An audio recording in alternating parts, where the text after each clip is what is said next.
अपने घर से करिए शुरुआत, संतान से कराएं दैनिक पूजा पाठ, तो बदलेंगे संस्कार। आइए जानते हैं दिल्ली रोहिणी सेक्टर 3 से सक्रिय समाज सेवी संत शर्मा के विचार। देखिए ब्राह्मण को संदेश की चर्चा में ये रिपोर्ट खास। ब्राह्मण को संदेश यूट्यूब चैनल से जुड़ें, सब्सक्राइब करें, बेल आइकन दबाएं ताकि कोई संदेश छूट ना जाए। अपने सुझाव एवं विचारों की कवरेज के लिए संपर्क करें।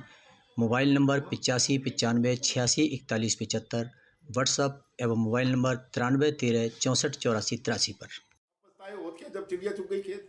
तो अब यही अभिभावकों को तो सोचना चाहिए ना कि वो अपने बारे में तो सोचते हैं, परिवार के बच्चों के बारे में नहीं सोचते। देखिए मैं इसके लिए पहले हम ये बच्चों को संस्कार कैसे दिए जाए, सबसे पहले मैं अपने बारे में ही बताता हूँ।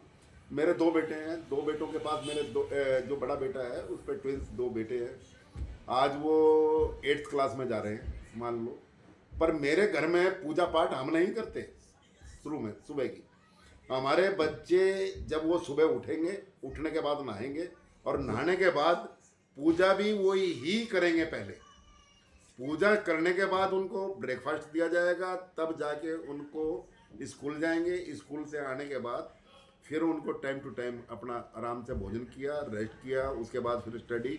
शाम की पूजा फिर उन्होंने ही करनी है। हम उनकी पूजा करने के बाद उस पूजा में बैठते हैं। ये विधि आपकी और ये पूरे समाज में होनी चाहिए। बिल्कुल होनी चाहिए। क्योंकि बच्चे जब इस संस्कारों को अपनाएंगे तो वो कामना करेंगे कि हमारे सर पर हमारे बुजुर्गों का साया रहे और हमें मार्गदर्शन मिलता रहे। बिल्कुल और बड़े भी ये आशा करेंगे कि सब भगवान से कहेंगे कि सुख समृद्धि रहे और हमारे बच्चे तंदुरुस्त रहें और अच्छा ऊंचाइयों पर जाएं। ये दोनों की मिलता है। निश्चित तौर पे देखिए, अगर इसकी शुरुआत मैंने बताई है ना जी, सबसे पहले हमें अपने घर से करनी पड़ेगी। क्योंकि अगर हम अपने ही घर में नहीं इस चीज को लागू कर पाएंगे तो हम समाज में क्या लागू करवा पाएंगे लोगों से। क्योंकि देखा जाता है बुजुर्ग तो बेचारे माँ बाप हैं, वो पूजा करते होते हैं और बच्चे सोते होते हैं, घंटियाँ कानों में पड़ती हैं तब भी वो नहीं उठते हैं। तो इन बर्ताव को बदलना पड़ेगा, चाहे उनकी लेट ड्यूटी होती है, नाइट की हो या डे की हो।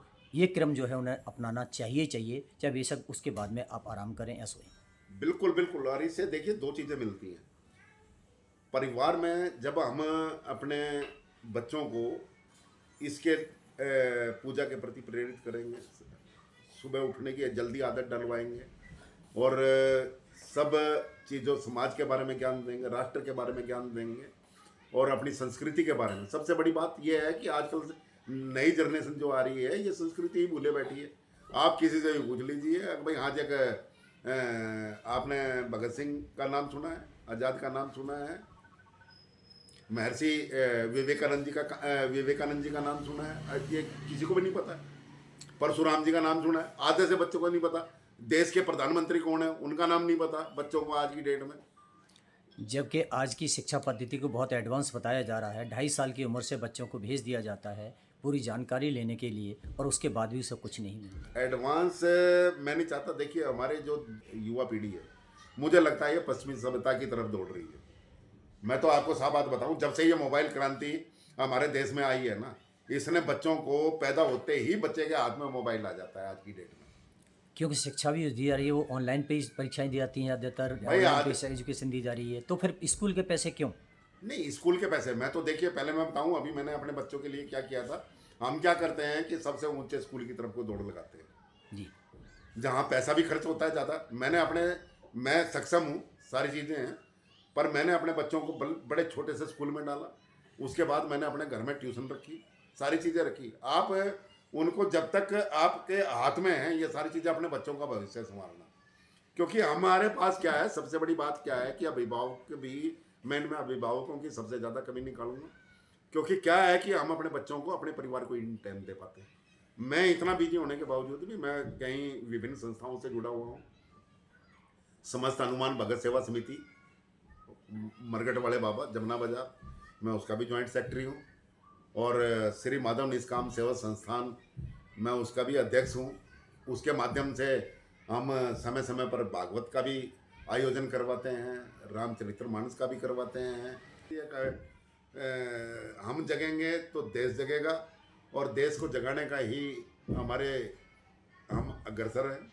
आज मेरी फर्स्ट टाइम आपसे मुलाकात हो रही है और आज बड़ा अच्छा लगा कि भाई आपने मेरे को अपनी गतिविधियों से भी अवगत कराया। आपके माध्यम से भगवान परशुराम स्तुति, आरती और ये हमारा ये चालीसा संग आपकी है। पूरी परशुराम चालीसा जो हमारे इष्ट हैं, तो बड़ा सुंदर लगा आज ये चीज़ देख के और दिल प्रफुल्लित हुआ कि आप जैसे बंधु इस दिशा में, समाज को जगाने की दिशा में और अपने विपर समाज को जगाने की दिशा में बहुत अच्छा कदम आपने ये उठाया हुआ है। और मैं अपने इष्ट भगवान परशुराम जी से भी कामना करूँगा कि वो आपके ऊपर अपना आशीर्वाद जरूर प्रदान करें और आप जिस दिशा के अंदर ये बढ़ चल रहे हैं तो आपको कामयाबी मिले। और इसमें मैं भी आपको पूर्ण आश्वासन देता हूँ कि इस दिशा में, जिस दिशा में आप चल रहे हैं, इस दिशा में आपका पूर्ण इसको आगे फैलाने का बिल्कुल सहयोग करेंगे। जी धन्यवाद। संत शर्मा जी की बातें आपने सुनी हैं। विशेष अग्रसर जब ये समाज को संगठित कर रहे हैं, हर चीज़ संगठित कर रहे हैं, समाज के लिए अच्छी नीतियाँ बताई गई हैं, जो खामियां हैं जिन परिवारों में अपने खुद देखें और उनको बदलने की कोशिश करें, जिससे हमारा परिवार फला फूला रहे और सुख शांति रहे। धन्यवाद। अगले विचारों के लिए फिर मिलते हैं।